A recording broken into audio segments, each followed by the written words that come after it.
Hi everybody, Nadim here for Online Tennis Instruction. I am excited to do a little bit of a case study today with Karen, one of our students who came to the first OTI Ultimate Experience in Costa Rica earlier this year. And we dealt with a scenario, a situation that a lot of tennis players are facing, which is problems on the forehand. And for Karen and for many players out there, the take back size and then how that impacts the contact point and follow through is very, very typical. Those players generally have a lot of power on their swing, but only when there is plenty of time to execute that power and the ball is rather slow coming towards them. When the ball comes with a lot of pace, there's trouble simply because there's no space to execute the shot. So let me show you a little bit of footage of what Karen's forehand looked like at the beginning of the week, and then the progressions that we walked her through, and then finally what the forehand looked like after the end of the 4 or 5 days on court. So let's get started. Okay, so let's start by looking at Karen's forehand. Let me have it run through once here for you guys. See. And look at another one. And now let's take a look at that last one in slow motion one more time.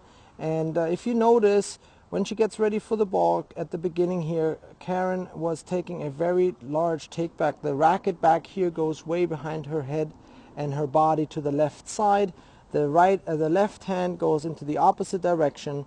Her hips and her shoulders are pretty much in the same direction, watching that incoming ball. Now you can see how close that ball is already to her, yet how far the hitting hand is.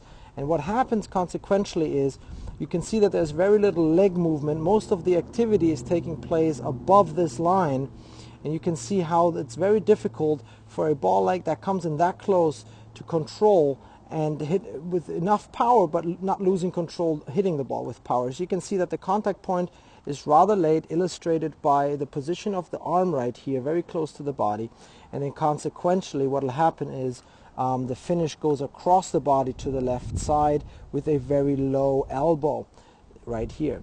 So what we wanted to do is we wanted to fix this by finding the proper contact point. So in the next several videos you'll see, after I show you this from the back view, you'll see her contact point improving, and then her kinetic chain from low to high improving, and then finally the finish improving a little higher and further out in front.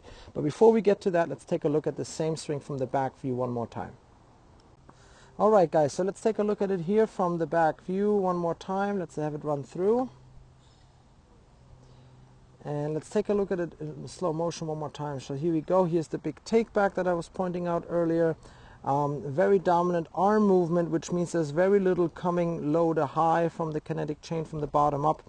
You will see that the contact point is what we consider being late or jammed, and that will then, because it becomes an outside in swing, cause her to swing across her body without extension up and out. So the ball goes this ball doesn't fly badly, but it's very inconsistent, so it happens only when there's plenty of time, and she swings straight across her body with a very low finish. The rotation is a little bit too dominant, the low to high is not enough, contact point too late, take back too big. So what we do is we found her contact point first. Okay, finding the contact point, did some contact point exercises, then shortening the take back exercises, and finally keeping the finish higher by holding the finish. So let us walk you through these progressions and show you where Karen was at the end of the week. Let's take a look at Karen in progression 0, which is a shadow swing. And after the shadow swing, I will introduce the first hand feed. But let's take a look here at the shadow swing, how she significantly shortens the take back right here, which is phenomenal in comparison to before, and how much more now the kinetic chain is involved from the lower body up. Yes, there's still a little tension in the right arm, but remember, this is years and years of playing with your arm only, so the arm will be tight at first. But even if you were just going to hit the ball right here, that angle is already much better than the angle that we had before, where the arm was much further back. So we've got to remember that. And just because that contact point comes out in front and is in a better position, she's able to lift with her entire body and get a higher finish at the end. Let's take a look at a couple swings. So this next swing here will be rather stiff, which is totally okay, but even here the contact point is in front. You can see the elbow is further out. Yes, the racket face is still open, but then again that comes because of the tension. But look how she plays from the bottom up. Look at the hip level right here, and then look where the hips are after contact, significantly higher. So now she's in a position to lift. She didn't quite lift in this particular finish. You can see that the elbow is still relatively low, but let's take a look at a couple of more swings. So you can see here now on that last one, there's more freedom at the end here. She swings a little bit higher, and let's take a look at the next one again.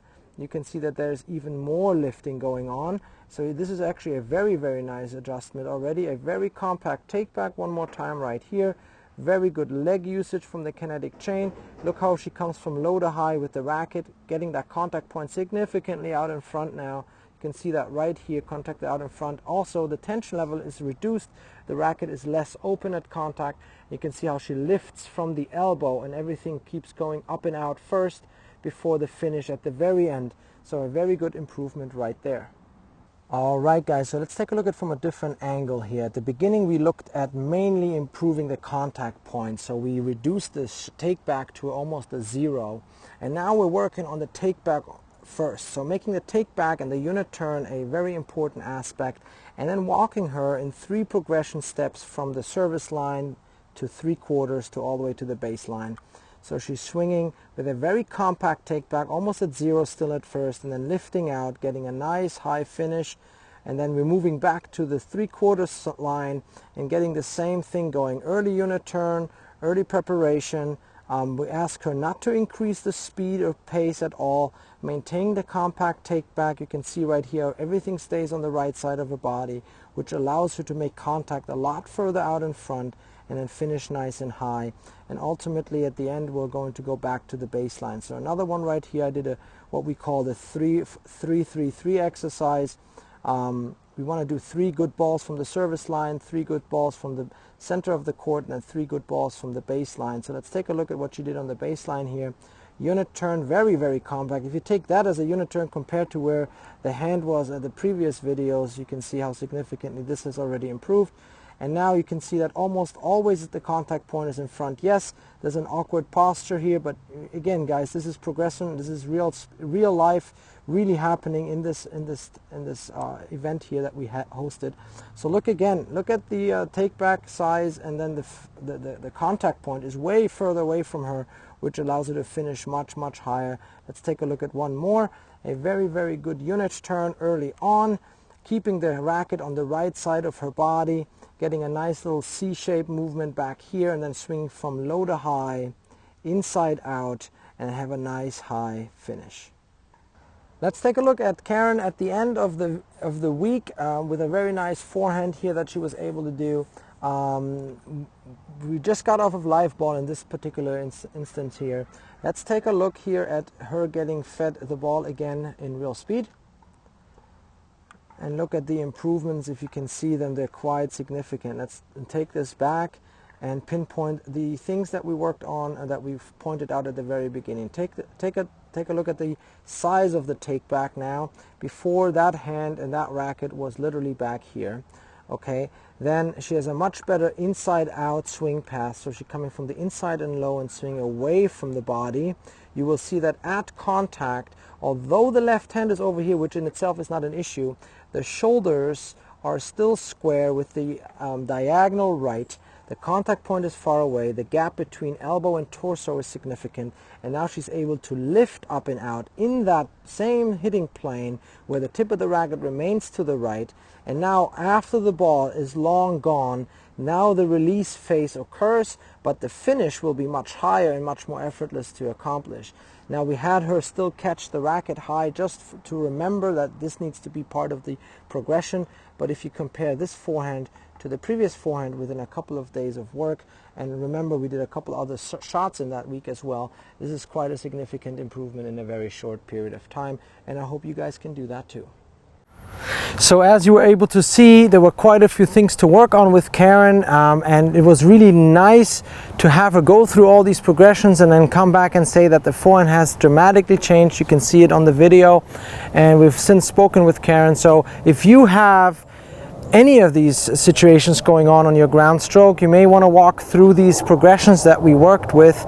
And in Karen's instance, it took her less than 5 days to make these rather significant changes to her forehand, where we were able to compare apples to apples. When the ball is being fed to her from the other side of the court, she was able to significantly change and improve her forehand, and that can be the same for you. So we did this particular case study in Costa Rica earlier this year, and you can do that too. Take care and all the best.